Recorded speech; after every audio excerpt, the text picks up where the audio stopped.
And welcome back. Call lines खुल चुकी हैं, एसएमएस कीजिएगा। We have videos to give videos CDs to give away. और ऐसे करते हैं नजम, लेट्स सी इसी जो एल्बम की हम बात कर रहे हैं। अच्छा सॉरी, हम उनको 10 सेकंड पहले देने हैं। अच्छा, आपने कहा इसमें ड्यूएट्स आपने 2 किए हैं in the new album, which उसका अभी तक we haven't seen a video of that is yet. जी, एक ड्यूएट जो है, जो मेरा फेवरेट है, वो है दिल तुम्हारा भी है दिल हमारा भी है। And I've dedicated that song to all the couples, अच्छा, people who are in love. दिल तुम्हारा भी है दिल हमारा भी है. It's all about expectations. Exactly. जज्बात और यानी you expect more, you do less, at times, and then conflict arises, and then you resolve it. Yeah. I like to resolve, so I have resolved it in the video also. Oh, excellent. अच्छा, video बन चुका है? Video बन चुका है, हमने इसको London में शूट किया with Natalie Williams, is the singer, जिसको मैंने पहली दफा लंदन में ही सुना। मेरा फेवरेट एक जॉइंट है जहाँ मैं जरूर जाता हूँ, Ronnie Scott's, which is a classic ancient jazz club, and she's like a house singer, Ronnie Scott's. So मैं वहाँ first time इसको सुना, and I was the only one, I guess, because सारे जो है वो बच्चे तो जाते नहीं हैं सच, तो मैं I was the only one who was standing and I gave her a standing ovation, and then I approached her, मैंने कहा कि I would like you to sing a song with me, and she was like, who are you?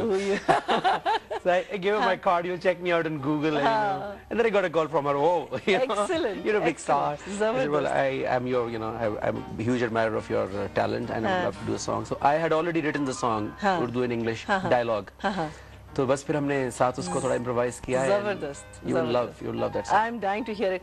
हमारे पहले call आ चुकी है, और who's on the line? जी अस्सलाम वालेकुम। मिसबा अस्सलाम वालेकुम। जी मिसबा, कैसी हैं आप? मैं बिल्कुल ठीक, आप सुनाएं? बिल्कुल ठीक। जी फरमाइए, आपको सीडी चाहिए?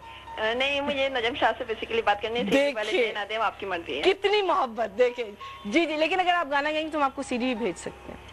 नहीं, मेरा गला खराब है, तो आपको पता चला। चले जी, ये तो मुझे कहना चाहिए।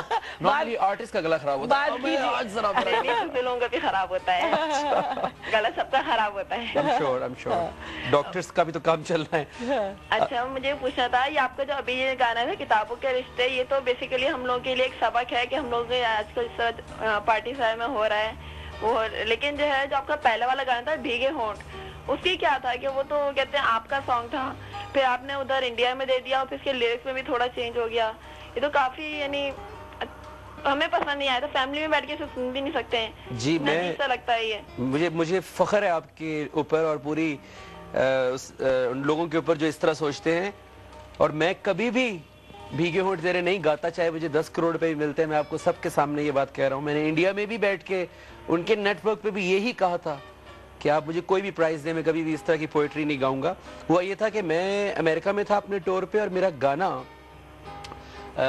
HMV ने मेरा पंजाबी सॉन्ग भेजा विशेष फिल्म्स को, मुकेश भट्ट, महेश भट्ट को। They fell in love with the song. उन्होंने एफर्ट पूरी नहीं की मुझे ढूंढने की, और उन्होंने गाने को छाप दिया, कॉपी कर लिया।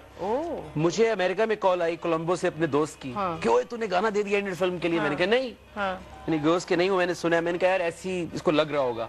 जब मैं पाकिस्तान आया तो उस वक्त तक प्रोमोस चलने शुरू हो चुके थे, तो आई गॉट फ्यूरियस किया ये कैसे मेरी परमिशन के बगैर, it's my song. So I called up Mahesh Bhatt, मैंने उनसे कहा कि I have complaint to launch, and he was like I know I'm so sorry, मैंने इनसे कहा था तुम्हें ढूंढे, I apologize, मुझे बताओ कि तुम्हें क्या चाहिए, पैसा चाहिए, प्रेस कॉन्फ्रेंस करूं? तो मैंने उनसे कहा कि नहीं, अब पैसा नहीं चाहिए, अगर आप मुझे एक दफा भी कहते मैं आपको गिफ्ट कर देता गाने को, but I don't like the words, अगर आप वो चेंज कर सकते हैं। तो उन्होंने कहा कि आप तो चेंज नहीं कर सकते, बिकॉज यही लाइन तो उसमें एक लाइन थी कि कोई मेरे साथ रात ये वो, तो कहते यही लाइन तो हिट होगी इसकी। खैर आई सेड फाइन, मैं तो नहीं गाया ना इसको, कुणाल गांजावाला ने गाया था। फिर मैंने उनसे कहा कि नहीं, मुझे पैसे नहीं चाहिए, because I wanted to open gate for Pakistani music, and I wanted to build relationship with Indian industry कि कब तक कॉपी होती रहेगी। तो मैंने उनसे कहा कि इसका कॉन्ट्रैक्ट साइन करें लीगल, एंड इसके राइट्स दे, मेरी फोटोग्राफ लगाएं, और इसको आप अनाउंस करें। And he did all that. उन्होंने उसको अनाउंस किया, मेरी फोटोग्राफ लगाई, दोबारा रिलीज किया मर्डर के उसको साउंड ट्रैक को, and we signed a contract. और उस कॉन्ट्रैक्ट के बाद से आज तक कोई भी गाना पाकिस्तानी बगैर परमिशन के नहीं कॉपी नहीं होता। इनफैक्ट मैंने ही सबसे पहला ट्रेंड डाला आफ्टर भीगे होंठ तेरे। I introduce Atif Aslam to Mukesh Bhatt, because next गाना जो वो कॉपी करने जा रहे थे दैट वाज वो लम्हे। और उन्होंने मुझे सीडी दी कि ये गाना तुम गाओ because we want a mature voice. जबरदस्त। और मैंने बोला कि I know the artist so you can't do this, You can't do it, but that's fantastic. That's absolutely. So I called up Atif, I introduced Atif to Mukesh Bhatt. तो कहने का मतलब ये है कि मैंने वो गाना गाया नहीं, वो गाना मुझसे ले लिया गया था, but at the end of the day हमने पंजाबी सॉन्ग को री रिलीज किया इंडिया में। Thank you for clearing. Misba आप प्लीज अपना एड्रेस छोड़ जाइएगा because I am going to send you the CD in any case. And you deserve. Marina, हाँ जी, मैंने ख्वाब में देखा कि आपके पास 20 बिल्लियां थी ना, उनमें से आपने 4 दे दिए किसी को, क्या ये सही है? 20 बिल्लियां थी, 4 ने नहीं। मैंने पहले सुना था कि लेकिन इस एल्बम के साथ आपको एक बिल्ली मिल जाएगी। नहीं, मैं मजाक कर रही हूँ। नहीं, मैंने कुछ नहीं तो बहुत सारी हो चुकी हो। मिसबा जरूर अपना एड्रेस छोड़िएगा, ठीक है? Thank you for calling. और now we'll quickly go and see the song of the new album. जी चलाइए।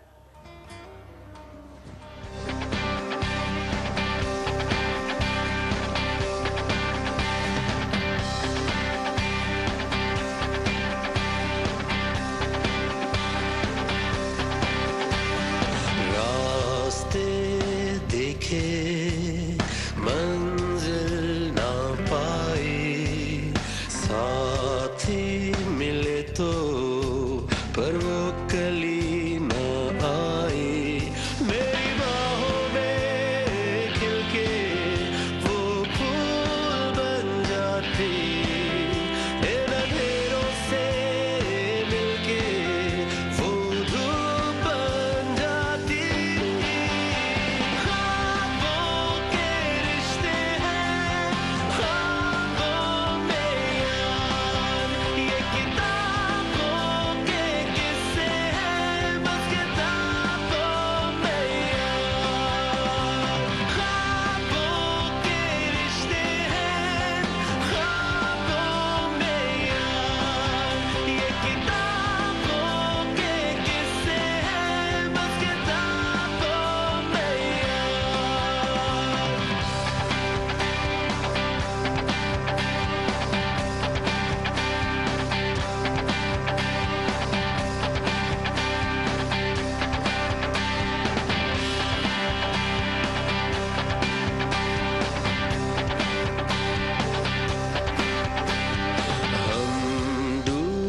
जाते गर जाम होता, देखा मजनू का गरम